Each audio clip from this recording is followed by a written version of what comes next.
Hello friends, welcome to my channel. Yeh Rishta क्या कहलाता है के आने वाले एपिसोड के अपडेट आपके लिए लेकर आए। उससे पहले प्लीज़ चैनल को सब्सक्राइब कर लीजिए। बाइकर्स जो है अक्षरा के गले में का हार जो है छीन लेते हैं। अक्षरा का काफ़ी बुरी तरीके से गिर जाती है और एक्सीडेंट हो जाता है। तभी उसकी तबीयत काफ़ी ख़राब हो रही होती है। भाभी माँ और बाकी सब जो है जल्दी से अक्षरा को हॉस्पिटल लेकर जाते हैं। सब जो है अक्षरा के लिए काफ़ी परेशान हो रहे होते हैं। नमन कहता है कि सब मेरी गलती थी, मुझे दीदी को अकेले छोड़ना ही नहीं चाहिए था। अक्षरा की तबीयत जो है काफ़ी ख़राब होती है। अक्षरा डर रही होती है। डॉक्टर जो है जल्दी जल्दी इलाज करने लगते हैं अक्षरा का। फिर बाद में देवयानी और भाभी माँ जो है बस प्रार्थना कर रहे होते हैं कि अक्षरा की तबीयत ठीक हो, उससे कुछ ना हो। और सब जो है एक में के ऊपर बोल रहे होते हैं कि सब हमारी वजह से हुआ है, सब ऐसा। दूसरी तरफ जो राजश्री जो है वो देवयानी की वो जो है वो अक्षरा के लिए तैयारी कर रही होती है, लड्डू वगैरह बना रही होती है। फिर बाद में वहाँ पर जो है वो वर्षा कहती है कि सब जो है अक्षरा का ख्याल रखने में लगे रहते होंगे, इतना टाइम नहीं मिलता होगा ना उन्हें। जैसे ही जसमीत वहाँ पर आती है बात चेंज हो जाती है। तभी जसमीत कहती है कि मेरी वजह से आप बात मत बदलो, आप बात कर सकते हो। अक्षरा काफ़ी घबरा जाती है, डॉक्टर से पूछने लगती है कि मेरा बच्चा तो ठीक है ना। तभी डॉक्टर कहते हैं कि तुम फिक्र मत करो, हमें कुछ टेस्ट वगैरह करनी होंगी। दूसरी तरफ मुस्कान जो है अलू को फ़ोन लगाकर सारी बात बता रही होती है कि अक्षरा गिर गई और उसका किसी तरीके से मतलब एक्सीडेंट हुआ। आजकल के बाइकर्स भी ऐसा करते हैं वैसा करते हैं, पीछे से जो है नक्शा आ जाता है। तभी वो मुस्कान की बातें सुन लेता है। मुस्कान को कहता है कि मम्मा ठीक तो है, क्या हुआ मम्मा को। तभी वो कहने लगती है कि वो जो पान वाला है जल्दी से पान नहीं बना कर दे रहा है, इसलिए परेशान हो गई है अक्षरा दीदी। फिर वो कहता है कि अभी जाकर डांट लगा था उसे। तभी जो मुस्कान होती है वो कहती है कि उसकी ज़रूरत नहीं, अब तक तो तुम्हारी मम्मा पान खाकर टहल रही होंगी फ्रेश हवा में। नक्श खुश हो जाता है और वहाँ से चले जाता है। मुस्कान जो है वो सोच रही होती, उतने में वहाँ पर जो है राजश्री फ़ोन करती है और कहती है कि क्या बात है बेटा मुस्कान। जो अक्षरा है फ़ोन नहीं उठा रही। तभी मुस्कान जो है राजश्री को सारी बात बता देती है और राजश्री जो है बात सुनकर काफ़ी परेशान हो जाती है। अक्षरा का इलाज हो जाता है, डॉक्टर अक्षरा को बाहर लेकर आते हैं। तभी भाभी माँ जो डॉक्टर से पूछने लगते हैं कि अभी अक्षरा की तबीयत ठीक वगैरह तो है ना, कुछ प्रॉब्लम की बात तो नहीं है ना। तभी डॉक्टर कहते हैं कि बच्चा भी ठीक है और तुम्हारी बहू भी ठीक है। दूसरी तरफ राजश्री जो है दादी को बोल रही होती है कि जो अच्छे लोग हैं उनके साथ में हमेशा बुरा क्यों होता है। मेरी अक्षरा जो है सबके बारे में अच्छा सोचती रहती है और उसके साथ में ऐसा क्यों होता है। वहाँ पर जो है नैतिक को फ़ोन लगाती है अक्षरा। अक्षरा कहती है कि नैतिक जल्दी से काम निपटा कर जो है तुरंत अब घर पर आ जाओ। तभी नैतिक कहता है कि हाँ कोशिश कर रहा हूँ, आप ये फ़ोन रखिए, मुझे कुछ इम्पोर्टेंट काम है। दूसरी तरफ अक्षरा जो है वो परेशान हो रही होती है बच्चे के लिए। वो कहती है कि बाइकर्स बिना कैसे है, ये नहीं सोचा कि उनकी गलती की वजह से किसी की जान भी जा सकती है, ऐसे गाड़ी कोई चलाता है क्या। ऐसा बोलकर अक्षरा जो है चिढ़ रही होती है। तभी उसे चुप बिठाते और कहते हैं कि अक्षरा शांत हो जाओ, अभी ठीक है सब कुछ। तभी नक्श वहाँ पर आता है और कहता है कि मम्मा चलो सोने चलते हैं। कमरे में वो चले जाते हैं। तभी नक्श जो है बेडशीट वगैरह सब बिछाने लगता है और कहता है कि मम्मा आप कुछ मत करो, मैं कर दूंगा। उतने में वहाँ पर जो है वो कहती है कि ठीक है। थोड़ी देर बाद वहाँ पर भाभी माँ आ जाती है। भाभी माँ कहती है कि आज मैं यहाँ पर ही सोऊंगी। तभी वो कहती है कि भाभी माँ आप फिक्र मत कीजिए। फिर वहाँ पर देवयानी आती है और देवयानी जो है भाभी माँ को कहने लगती है कि जाओ भाभी माँ तुम अपने कमरे में सो, मैं रुक जाऊँगी अक्षरा के पास। फिर मुस्कान और करिश्मा भी वहाँ पर आते हैं और कहते हैं कि हम भी यहाँ पर ही सोएंगे। सब जो है ज़ोर ज़ोर से हंसने लगते हैं और सब जिद करने लगते हैं कि वो अक्षरा के साथ में ही सोएंगे। तभी अक्षरा कहती है कि ठीक है सब साथ में सोएंगे, बिस्तर लगा दो। फिर सब जो है वहाँ पर बिस्तर लगाते हैं। बाद में सब जो है सोने से पहले प्रार्थना करने लगते हैं। अक्षरा भी साथ में प्रार्थना कर लेती है। फिर सब जो है सो रहे होते हैं।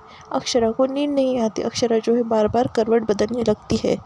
अक्षरा काफ़ी बेचैन रहती है और उसे नींद नहीं आ रही होती। वो सोचती है कि सब यहाँ पर आ गए मेरे लिए, इतना प्यार करते हैं मुझसे घर वाले, पर मुझे ही नींद नहीं आ रही। यहाँ पर उठकर बैठ जाती है और सोचती है कि वो जाकर जो है डुग्गू के कमरे में सो जाएंगी, यानी नक्श के कमरे में सो जाएंगी। ऐसा सोचकर वो उठकर वहाँ से जा रही होती है। फिर वो चलते चलते नीचे आ जाती है और फिर बाद में कमरे में जाने के बाद उसे याद आता है कि मतलब वो सोचने लगती है कि फ़ोन तो मैं वहीं पर ही भूल गई। और बाद में ऊपर आती है, देखती है और सोचती है कि कितना प्यार करने वाला परिवार है, सबके किस्मत में नहीं होता ऐसा परिवार। वापस नीचे जाती है और उसे याद आता है कि अरे फ़ोन तो उधर ही रह गया, अगर नैतिक ने फ़ोन किया तो। तभी नैतिक का फ़ोन बजता है और फिर वहाँ पर जो है फ़ोन उठा लेती है भाभी माँ। नैतिक जो है प्यारा सा गाना अक्षरा के लिए गा रहा होता है।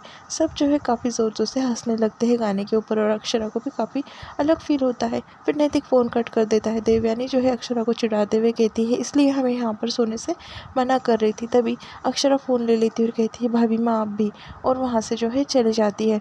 दूसरे दिन जो है अक्षरा बाहर अकेली बैठी होती है और बुक पढ़ रही होती है। फिर वो सोचती है क्यों ना मैं नैतिक को अपनी सेल्फी क्लिक कर कर भेज दूँ, नैतिक खुश हो जाएंगे। अक्षरा उठती है और खुद की सेल्फी खींचती है और नैतिक के फ़ोन पर भेज देती है। बाद में और एक दो सेल्फी वो भेज देती है नैतिक। इस पर नैतिक जो है वो फ़ोन के ऊपर की सेल्फी वगैरह देख लेता है। उतने में वहाँ पर राजश्री जो है आ जाती है। वो अक्षरा को देखती है और फिर वो देखकर काफ़ी खुश हो जाती है। बाद में अक्षरा के जाकर गले मिलती है और फिर अक्षरा कहती है कि माँ इतने सुबह सुबह आप, तभी अक्षरा को कहने लगती है कि क्यों अपने माँ को मतलब याद नहीं आ सकती सुबह सुबह अपने बच्चे की। तभी वो कहती है कि आ सकती है ना। तभी राजश्री से कहने लगती कि कल की बात के बारे में मुझे पता चला। मैं तो सोच रही थी कि रात में ही आ जाऊँ, पर तुम्हारे पापा और घर वालों ने मुझे आने नहीं दिया। तभी वो कहती है कि अच्छा हुआ नहीं आने दिया। उतने में देवयानी वहाँ पर आती है और कहती है कि राजश्री बहन आप बैठिए ना, मैं आपके लिए चाय कॉफ़ी लेकर आती हूँ। उतने में अक्षरा को जो है नैतिक का फ़ोन आ जाता है। फिर राजश्री जो है वो कहने लगती है कि आपसे एक बात कहनी थी। मैं चाहती हूँ कि अक्षरा को 2-3 दिन अपने साथ में रखूँ। मैं भी माँ हूँ ना उसकी, इतना तो हक बनता है मेरा उस पर। तभी वो कहने लगती कि हाँ आप ठीक कह रही, सही कह रही, पर अभी इस वक्त नहीं। फिर राजश्री कहती कि पर क्यों देवयानी बहन, मैं भी उसका अच्छे से ख्याल रख सकती हूँ ना। देवयानी कहती है कि अभी उसका ये खून की कमी हुई थी, तभी मैंने उसके अच्छे से ख्याल रखा है, और अभी जचगी का टाइम यानी डिलीवरी का टाइम जो है नज़दीक आ गया है, और मैं जो है अक्षरा के साथ में रहना चाहती हूँ और मतलब अच्छे से ख्याल रखना चाहती हूँ। मैं नहीं चाहती कि कोई ऊंच नीच हो और माहौल बदले, अभी कभी भी उसकी डिलीवरी हो सकती है। तभी राजश्री जो है उससे कहने लगती कि मैं भी उसकी माँ हूँ ना, मैं कौन अच्छा ख्याल रख सकता है भले एक माँ के सिवा। ऐसा जो है वो कहने लगती। देवयानी कहती है कि तुम्हारी बात ठीक है, पर अभी इस वक्त मैं अक्षरा को नहीं भेज सकती। ये बात सब कुछ राजश्री सुन लेती है और राजश्री काफ़ी नाराज़ होती है। वो कहती है कि देवयानी बहन आप मेरी बात समझ नहीं रही है, मुझे अपने बच्चे को अपने पास रखना है। फिर वहाँ पर जो है अक्षरा आ जाती है। तभी अक्षरा कहती है कि माँ चलिए ना अंदर बैठते हैं। तभी राजश्री नाराज़ होते हुए कहती कि नहीं बेटा मुझे कुछ काम है, मैं बाद में आ जाऊँगी, फिर तुम्हारे साथ में बैठ जाऊँगी। तभी वहाँ से राजश्री चले जाती है। अक्षरा जो है वो देवयानी से कहने लगती है कि मैं चाहती थी कि माँ थोड़ी देर मेरे साथ में रुके, पर माँ तो चले गई। वहाँ पर देवयानी को बुरा लग जाता है। दूसरी तरफ राजश्री जो है घर पर जाती है और काफ़ी रोने लगती है। वो कहती है कि मेरे बेटी पर मेरा कुछ भी हक नहीं है क्या, होने वाले बच्चे पर, और मेरी बेटी पर कुछ भी हक नहीं है क्या। 2 दिन मैं बस उसे यहाँ पर लाना चाहती थी और 2 दिन अपने बच्चे और होने वाले बच्चे के साथ में बिताना चाहती थी, इतना भी हक मेरा नहीं बनता क्या। ऐसा बोल बोल कर वो रोती है और कहती है देवयानी बहन तो कभी बात को समझ ही नहीं सकती। फिर बाद में वो कहती है कि पर तुम्हें मतलब उसने किसी वजह से मना किया होगा। तभी वो कहती है कि क्या वजह हो सकती है। बाद में दादी समझाने लगती है कि और भी वजह है, जसमीत के बारे में कहने लगती है। फिर बाद में जो राजश्री होती है वो कहने लगती है कि छोटी अक्षरा ने कभी फ़र्क नहीं किया तुझ में और मुझ में, अब दोनों को माँ का दर्जा दिया है, फिर तो ऐसे कैसे कह सकती है। अक्षरा के बारे में ऐसा सुनकर जो है राजश्री को अच्छा नहीं लगता। राजश्री कहती है कि वैसे भी कोई चाहता ही नहीं कि मेरी बेटी और मैं जो है साथ में रहे। ऐसा कहकर इमोशनल हो होकर बार बार रोने लगती है। तभी राजश्री को सब जो है समझाने लगते हैं और उसे कहने लगते हैं कि चुप हो जाओ। उतने में देवयानी वहाँ पर आ जाती है। राजश्री रोना बंद कर देती है। फिर वहाँ पर देवयानी जो है अक्षरा को भी साथ में लेकर आती है। अक्षरा को देखकर जो है राजश्री काफ़ी खुश हो जाती है और अक्षरा आकर राजश्री के गले मिलती है। और यहाँ पर एपिसोड जो है ख़त्म होता है। Please subscribe.